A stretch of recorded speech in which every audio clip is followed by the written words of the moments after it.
Coming up on NewsWatch 12 this morning, an investigation suggesting a Medford school board member threatened district staff.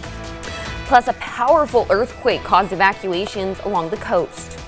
And this morning, we're waking up with some fog in our west side valleys. I'll have a closer look at your commute forecast coming up. Watching out for you. This is NewsWatch 12 this morning. Good morning. The time is 6 a.m. on December 6th. Welcome to NewsWatch 12 this morning. I'm David Alvarado. And I'm Brinkley Hill. We're going to check in with Storm Tracker meteorologist Sarah Kress this morning. Sarah, as people head out for their Friday, what can they expect on the roads? On the roads this morning, we're experiencing some fog still into our west side valleys. Also, it is a little chilly this morning into the 40s as we're heading over towards the coast. But if you're not seeing fog this morning and those low-level clouds, you are dealing with some clear sky conditions. So definitely do bundle up as you're heading over east of the Cascades as well. Temperatures into the 20s, but current visibility, we're dealing about a quarter of a mile into Grants Pass and to Medford. So do make sure you are planning some extra time if you are in those areas to head out to work this morning. But again, current temperatures 24 into Klamath Falls, 30 into Medford, heading along the coast into the 40s this morning. Down into Northern California, 27 into Montague. But we will be warming up a bit today. Temperatures will be above average for most of us, especially when those low-level clouds and fog does be clear out as we're moving through the morning. It'll be a pretty pleasant day for the whole region. We'll see high-level clouds increase ahead of a system we're expecting to move through that is going to bring rain as we're heading into our Saturday. Now, Sunday is looking like it is a bit drier, but we'll go into more details about what we can expect for our weekend forecast coming up. We are continuing our coverage of breaking news as an Oregon man has been arrested in Tennessee this morning. Jerry Lee Thacker is in Knox County Jail. Thacker is accused of raping and sexually assaulting a 13-year-old girl in Roseburg in May of 2022. His criminal proceedings started in August of that year. He was set to appear for a jury trial in January of this year, but he didn't show up, and that's what led to his arrest in Tennessee. Now, NewsWatch 12 this morning is continuing to work to find more information on his arrest as well as any additional charges, and we'll continue to keep you updated throughout the newscast. Have been advised by my attorney to leave the room for this portion of the meeting. That is what I'm doing now. Thank you.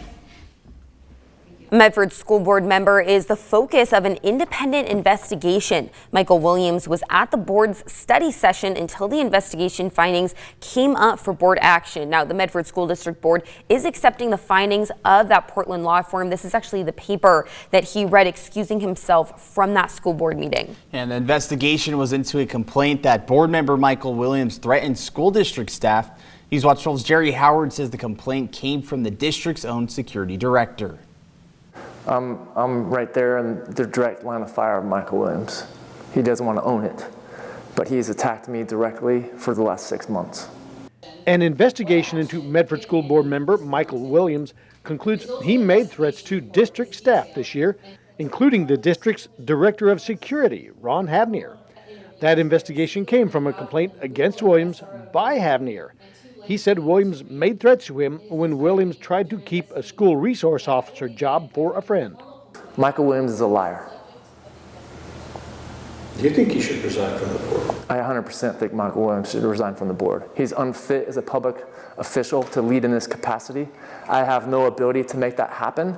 But what I would like to see is that him take accountability for this one way or the other.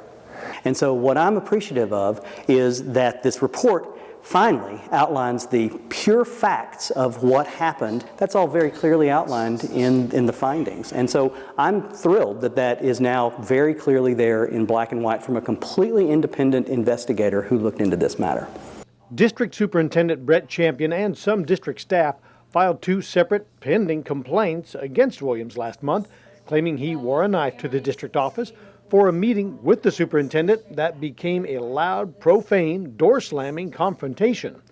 Thursday night, Board Chair Cynthia Wright read Havnier's complaint and direct findings from the 47-page investigation report. It is greatly concerning to me that a board director thinks it is appropriate to use threats, intimidation, and/or manipulation tactics in an attempt to stop a director of security from taking appropriate action toward a school resource officer who was not a good fit for the Medford School District. Have been advised by my attorney to leave the room for this portion of the meeting. That is what I'm doing now. Thank you. Williams left the meeting when he became its main topic. The investigation determined that Williams made threats to district staff, including Havnier, violating district policy. Williams has not resigned, and some board members welcome Williams to stay on the board, though the board chair noted there are consequences for violating board policy. Let me tell you, one of the things that I'm appreciative of about these findings are the things that aren't in there because they're not true. And so, for example, you don't see, for example, that there was a cover-up about some sort of weapon that a student brought that we didn't address. That's nowhere in the report because it's false. And NewsWatch 12 was not mentioned in the new investigation findings that listed some local media it said were used to spread false information about Havnier and the school district. NewsWatch 12 was first to report last week.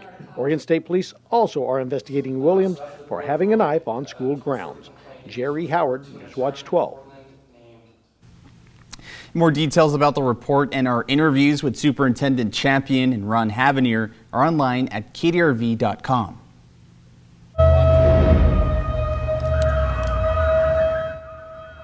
These alarms forced the city of Brookings to evacuate their inundation zones. This follows a 7.0 magnitude earthquake in Northern California. And it brought all our phones to a buzz with alerts, and some saw their light fixtures and pictures even shaking. And some places were even evacuated due to the threat of a tsunami. NewsWatch 12's Rocky Walker was able to speak with locals in Brookings as they were evacuating.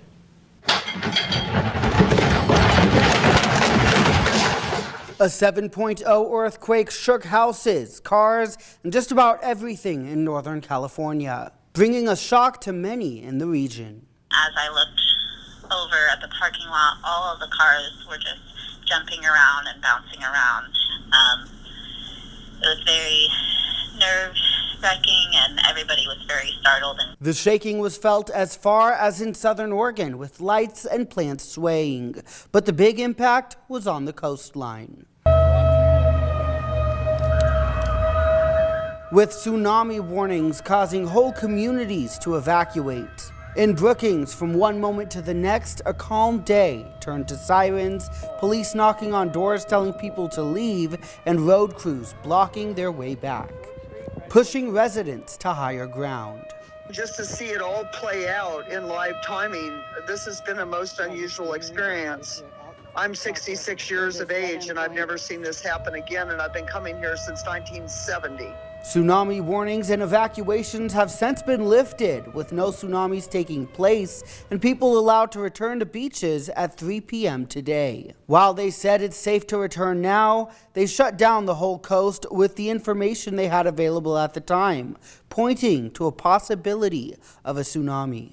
And out of an abundance of caution, we closed the entire coastline just due to not having all the information, making sure that we were able to make a decision quickly.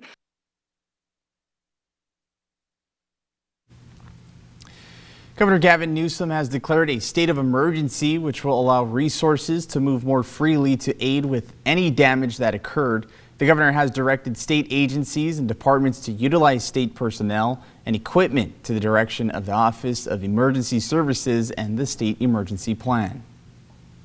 And after the earthquake, the Oregon Department of Emergency Management is reminding everyone to be prepared for natural disasters like a tsunami. Make sure you know your evacuation routes and sign up for emergency alerts at the link on your screen.